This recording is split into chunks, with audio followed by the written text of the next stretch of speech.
Hey guys, welcome back to my channel. So for today's video, I wanted to compare an affordable setting powder versus like a more high-end setting powder. And that affordable product I'm featuring today is the Althea Petal Velvet Powder. And this is $4.50 for 3 grams. So $4.50 for a setting powder definitely caught my eye, and I knew I had to try it out for the channel. And I'm going to be comparing that powder against this Kat Von D Lock-It setting powder right here. And this, I got the mini size, and this is $15. So you do get more product with this one. You get 5.4 grams versus the 3 grams in here. But if you do the math, this would cost about $8 for 5.4 grams, which is the same amount of grams of this product. So you pay about $7 more for the Kat Von D Lock-It translucent powder. So the reason why I picked this Lock-It translucent setting powder, because I knew it was a favorite of many other YouTubers out there,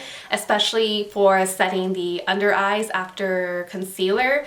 And I didn't want to use the other huge favorite, the Laura Mercier one, because I personally didn't like it. So I wanted to try something that I did like against this Althea setting powder. As for the format for this video, I'm going to apply it straight on camera. So one half will be the Althea setting powder and the other half will be the Kat Von D one. And I'm going to wear it for at least 8 hours. And at the end of the day, I'm going to check in to see whether or not one side beats the other and give you my final thoughts. To really put these two powders to the test, I'm going to use a foundation that I know I have to set, and it's this Tarte Clay Stick Foundation, and I'm in the shade Light Medium Neutral. I did do a full day wear test of this, and it looked pretty oily on me at the end of the day, so I figured this would be the perfect foundation to test these setting powders against.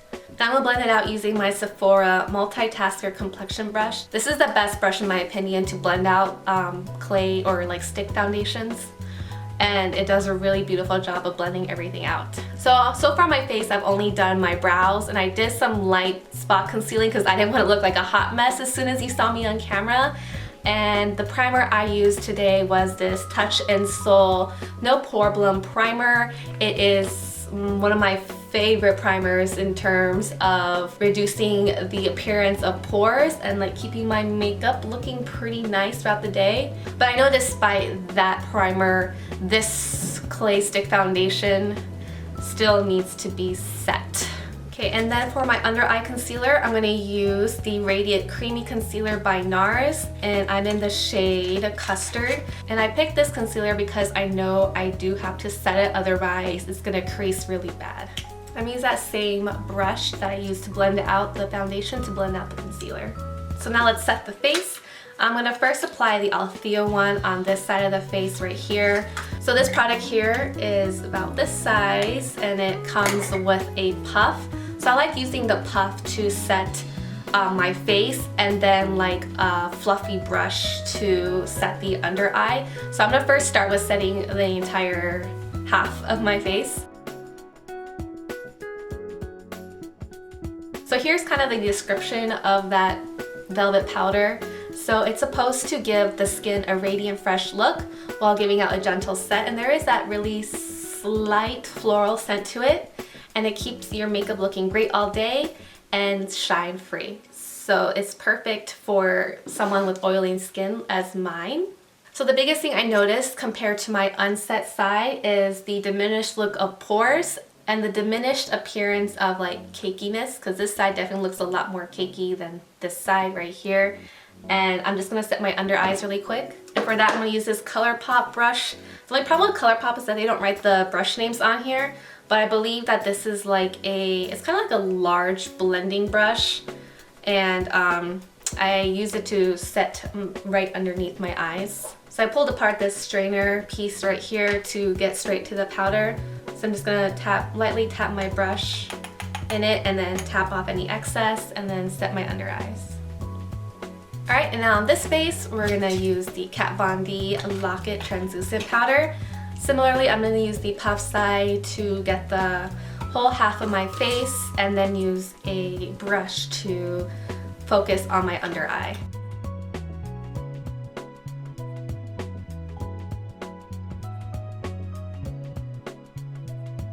So I'm not cross-contaminating. I'm just going to use this Kat Von D Shade and Light brush, the more fluffy side, to set my under eyes. So this Lock-It translucent powder has more of a yellow undertone to it than the Petal Velvet powder.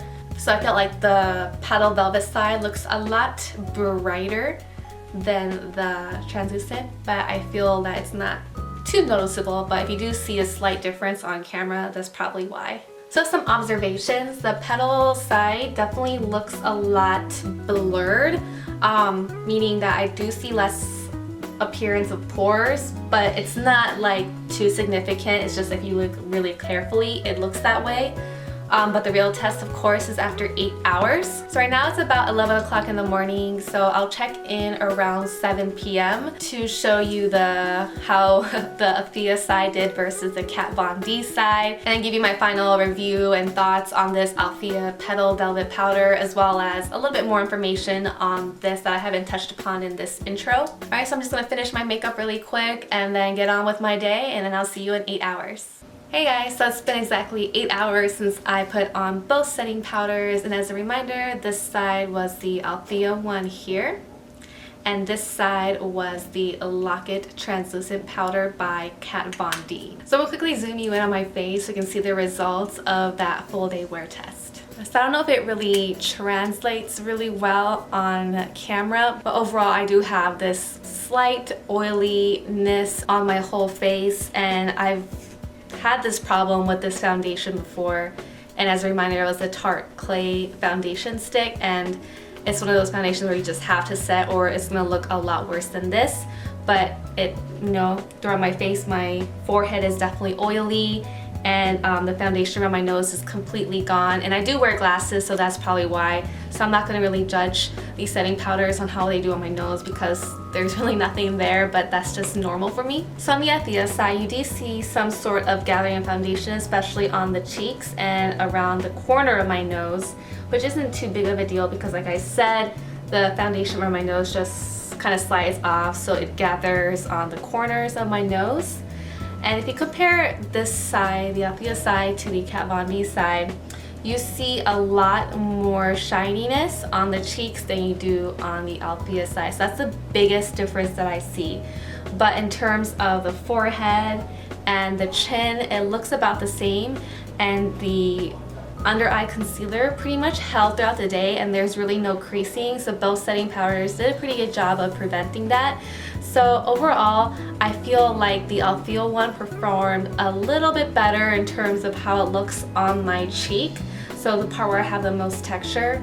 And I don't know, it's just right here that the Kat Von D side, it just looks really cakey and a lot more shiny than the Althea side. So to be completely honest, I'm not that surprised that the Althea one did much better, because I can tell as soon as I applied it just how blurred my skin looked and how they did a really good job of diminishing the appearance of pores. Also, when I was applying it, the powder there wasn't really I didn't really have to blend out the powder like I did with the Kat Von D one. As you saw probably in the video when I applied the Kat Von D one, you can see the powder kind of stick to my face, and I just had to blend it out, so that may be why some parts of my face did not do as well as the Althea one, because it wasn't really distributed as well as the Althea side. Some of the downfalls for the Althea powder is that, yes, it's $4.50. You have to order it online from the Althea website, and they do have shipping costs, and you have to spend at least $50 to get free shipping,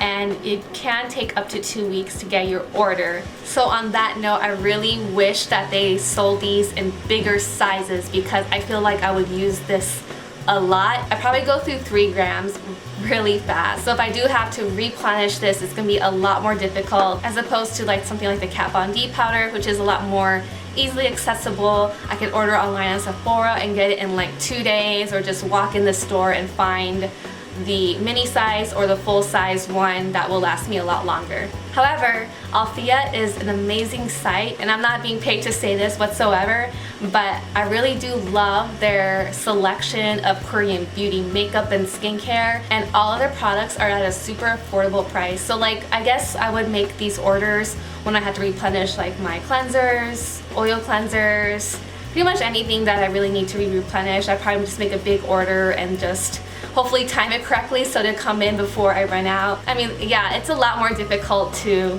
put in an order so that you can get your free shipping to get this powder or whatever, but I think the way that my makeup looks and how it really does control the appearance of your makeup throughout the day, I think it's worth it. So I hope you found this side-by-side comparison pretty helpful. I like testing high-end makeup versus, you know, more affordable makeup. I know this is my first video doing this, but I hope it's not my last one because there's a lot more affordable makeup items that I found that I can probably compare with high-end one. For example, being the Etude brow pencil, which is only $2.25 versus like the Anastasia one, which is like $21. So I kind of want to do more of those comparisons. So let me know in the comment section if you want to see something like that or if you have any suggestions. Subscribe to my channel. The link will be somewhere up here.